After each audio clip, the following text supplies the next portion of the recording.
আজ 1 অক্টোবর 2020 সুসম্রাট কুমার শচীন দেববর্মনের 114তম জন্মজয়ন্তী অনুষ্ঠান।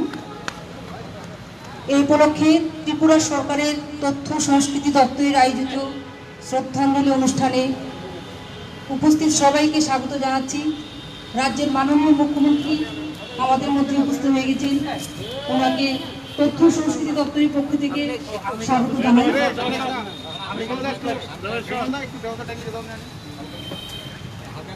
আমাদের আজকের অনুষ্ঠানের প্রধান অতিথি রাজ্যের মাননীয় মুখ্যমন্ত্রী বিপ্লব কুমার দেব মহোদয়কে সচিন কর্তার আবক্ষ মূর্তিতে মাল্যদান করার জন্য অনুরোধ করছি।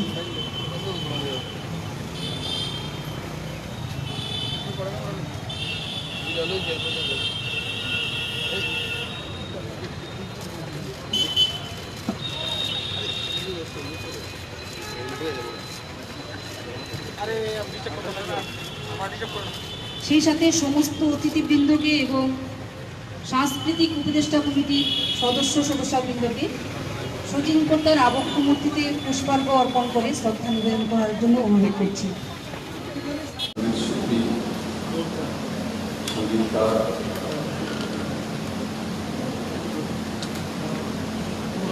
শচীন দেববর্মনের শুভ জন্মজয়ন্তী।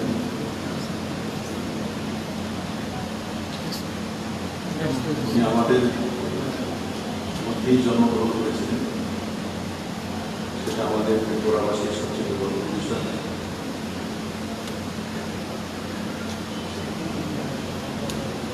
আজকের এই কার্যক্রমে মঞ্চ উপস্থিত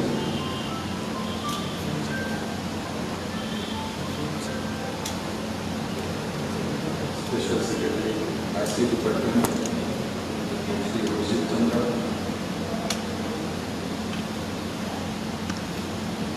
director incharge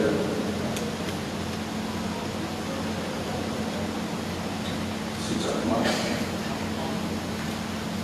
Shri Subhash Dev vice chairman state level cultural লেভেলের মন্ত্র, Shri Paban Dev chairman secretary for management of cultural complex, উপস্থিত কালচারাল কমিটির সমস্ত সদস্যগণ, অন্যান্য সুজন, মিডিয়া বন্ধুরা, শচীন দেববর্মন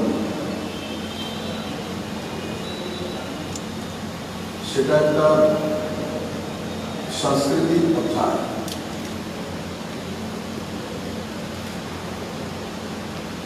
এক ইনস্টিটিউশন। উনি বাংলা এবং হিন্দি মিলিয়ে 117টি ফিল্মকে সঙ্গীত দিয়েছেন। তার সঙ্গে সঙ্গে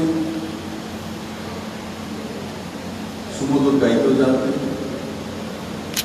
ওনার অনেক গান আমরা শুনেছি, যেগুলো আজও নতুন জেনারেশনকে আকৃষ্ট।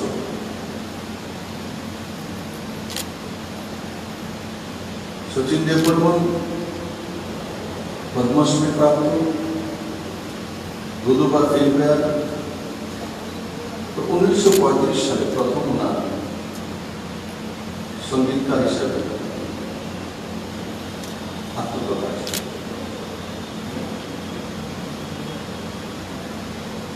আমরা তার জন্য গর্ববোধ করি।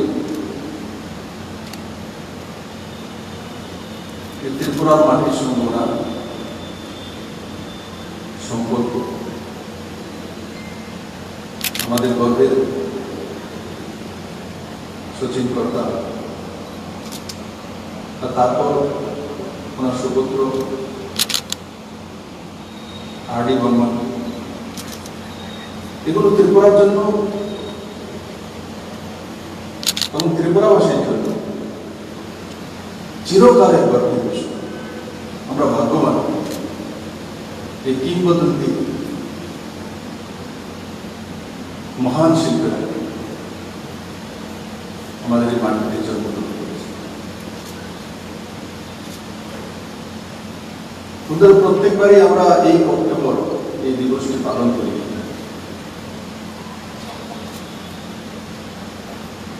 আমরা সংস্কৃতির মানুষ, আমাদেরকে ত্যাগ করতে হবে যদি এখান থেকে, এই মাটি থেকে শচীন দেববর্মনের মতো সঙ্গীতকার তৈরি হতে পারে। আমাদের মধ্যে থেকে তার পথকে পাথর করে কিছু দূর তো আমরা এগোতে পারি।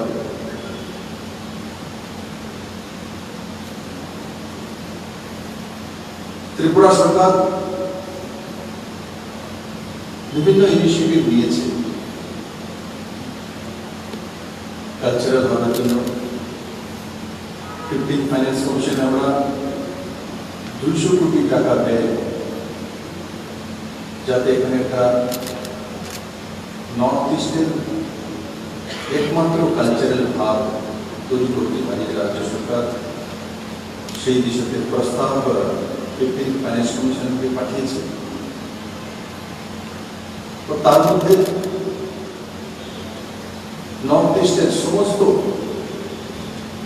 সংস্কৃতি বহিঃপ্রকাশ থাকবে। সমস্ত নর্থ ইস্ট সেই কালচারাল ভাবে আমরা অনুভব করতে পারব। আর সেখানে শচীন কর্তার, আর.ডি. বর্মন, ভূপেন হাজারিকা, আমাদের নর্থ ইস্টের মহান যারা সঙ্গীতকার, সঙ্গীত শিল্পী আর সংস্কৃতির সঙ্গে জুড়ে আছে মহান কলাকার, তাদের জীবনাদর্শ এবং তাদের দেওয়া পাত্রেও করে নর্থ ইস্টকে এক সাংস্কৃতিক ধরোহর হিসাবে আত্মপ্রকাশ করার জন্য রাজ্য সরকার সেই পদক্ষেপ নিয়েছে।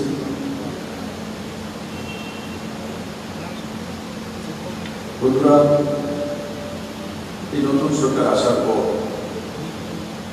আমরা কলার ক্ষেত্রে বিভিন্ন দিকে, এমনকি এক সময় যেটা লুপ্তপ্রায় হয়ে যাচ্ছিল যাত্রা, সেটাকেও আমরা আবার তুলে ধরতে চাইছি। তার জন্য কমিটি নির্বাচিত হয়েছে এবং বিভিন্ন জায়গাতে নতুন করে সেগুলোকে অনুপ্রাণিত করার জন্য বিভিন্ন পদক্ষেপ নেওয়া হচ্ছে।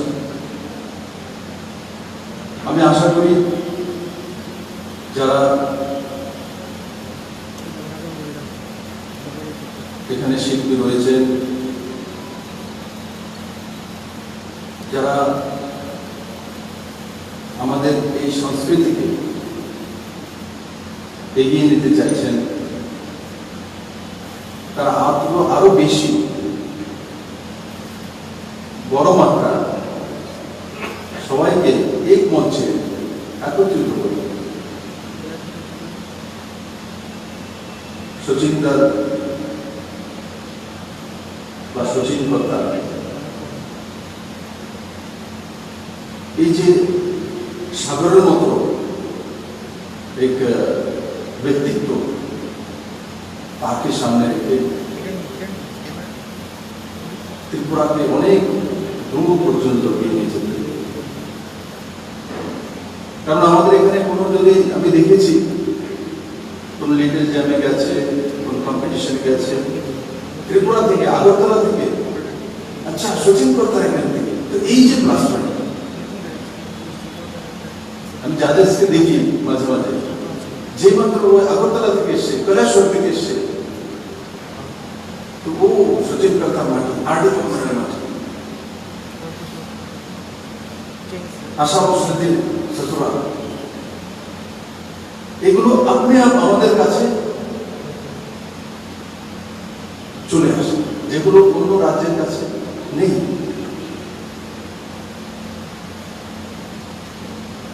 এটা আমাদের জন্য একটা বড় সম্পদ, বড় অ্যাসেট। আমরা যতটাই গাইছি, যতটাই নাটক মঞ্চস্থ করছি, যাত্রা করছি, বিভিন্ন আমাদের কালচারাল যে ফাংশনগুলো করছি,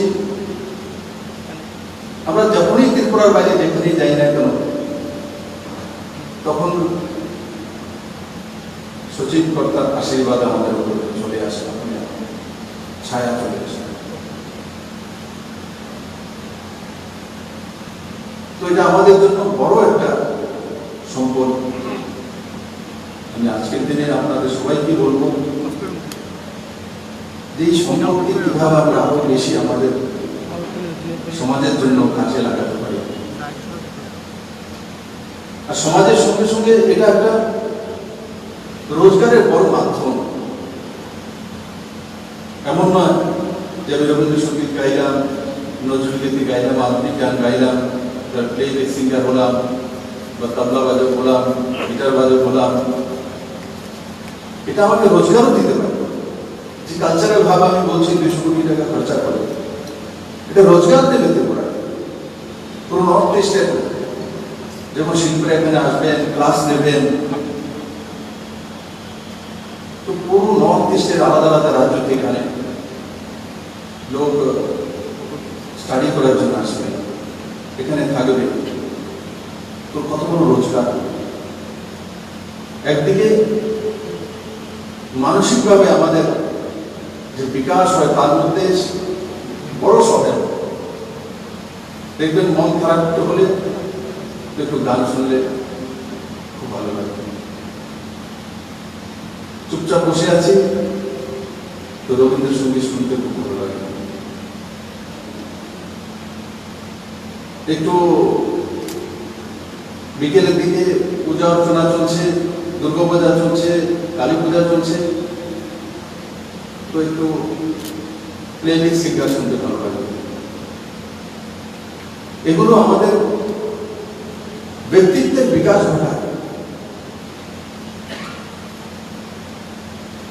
আমাদের অনেক ঘোরা মানসিকভাবে আমাদেরকে সাহায্য করে, আর অন্যদিকে আর্থিকভাবে আমাদেরকে দাঁড়াতে ও সাহায্য করে। দেখুন আমাদের সামনে সবচেয়ে বড় উদাহরণ সচিব কর্তা, উনি তো রাজ পরিবারের, আর্থিকভাবে স্বয়ংসম্পূর্ণ ছিলেন ওনারা, কিন্তু as a music director, as a singer, সচিনদার চাইতে বেশি রোজগার করতে পেরেছি ত্রিপুরার কোন মানুষ? তার চাইতে বড় নাম আছে? আজও ভারতের সবচেয়ে বড় ফিল্ম ইন্ডাস্ট্রি মুম্বাইতে आज सचिन करता অদ্বিতীয় নেই, লিজেন্ড আজও নেই। আর ডি বর্মনের অদ্বিতীয় নেই। কত মানুষের রোজগার দিয়েছে, কত পরিবারকে তুলে ধরেছে। আমরা মাঝে মাঝে বিভিন্ন কার্যক্রমে দেখি কিশোরদার ছেলেকে অমিত কুমারকে ডেকেছে, তো কিভাবে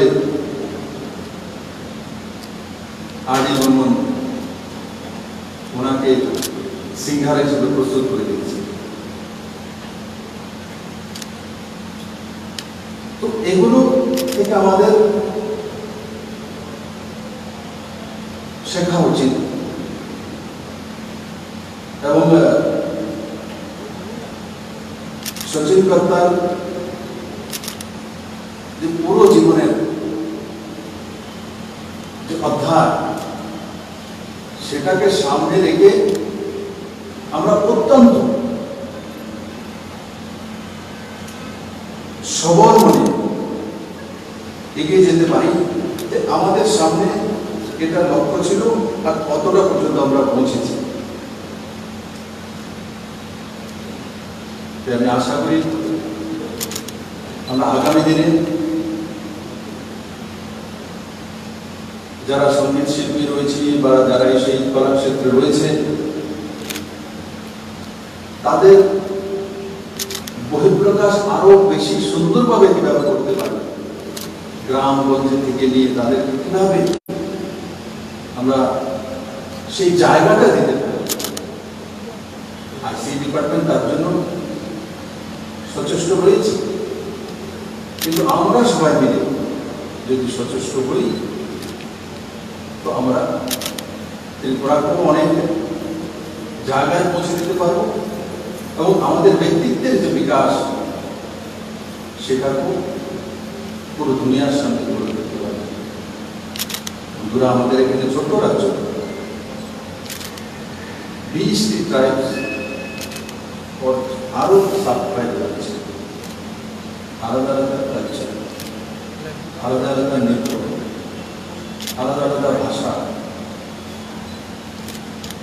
সেগুলোর মধ্যে যে সংস্কৃতি রয়েছে সেগুলো আমরা তুলে ধরতে পারি পুরো দুনিয়ার সামনে।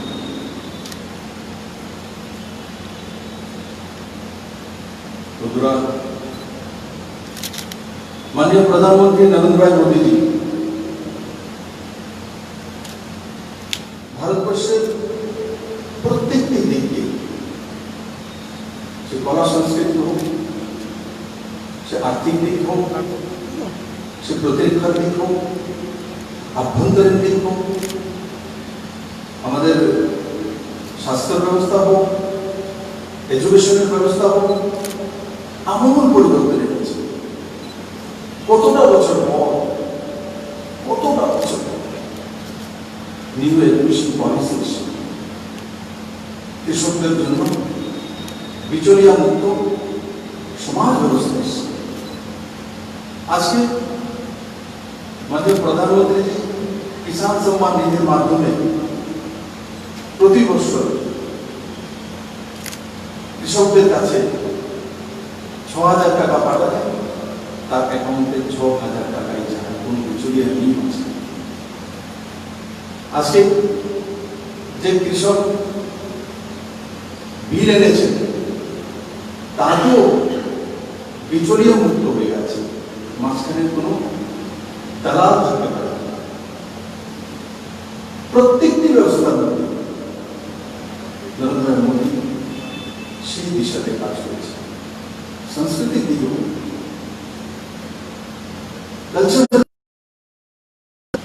কিভাবে ভারতীয় সংস্কৃতিকে এগিয়ে নিয়ে যেতে পারে, ভারতীয় সভ্যতাকে কিভাবে আবার তুলে ধরা যেতে পারে, সেই দিশাতে আমাদের প্রিয় প্রধানমন্ত্রী লাগাতার কাজ করে চলছে। আমি আশা করব মাননীয় প্রধানমন্ত্রী যেই দিশাতে কাজ করে চলছে আমরা সবাই মিলে সেই দিশাকে শক্তিশালী করব, আমাদের দেশকে শক্তিশালী করব, আমাদের রাজ্যকে শক্তিশালী করব, আমাদের পরিবারকে শক্তিশালী করব। তবেই সচিন তার যে জন্মদিন আমরা পালন করছি তার সার্থকতা হবে। সবাইকে অনেক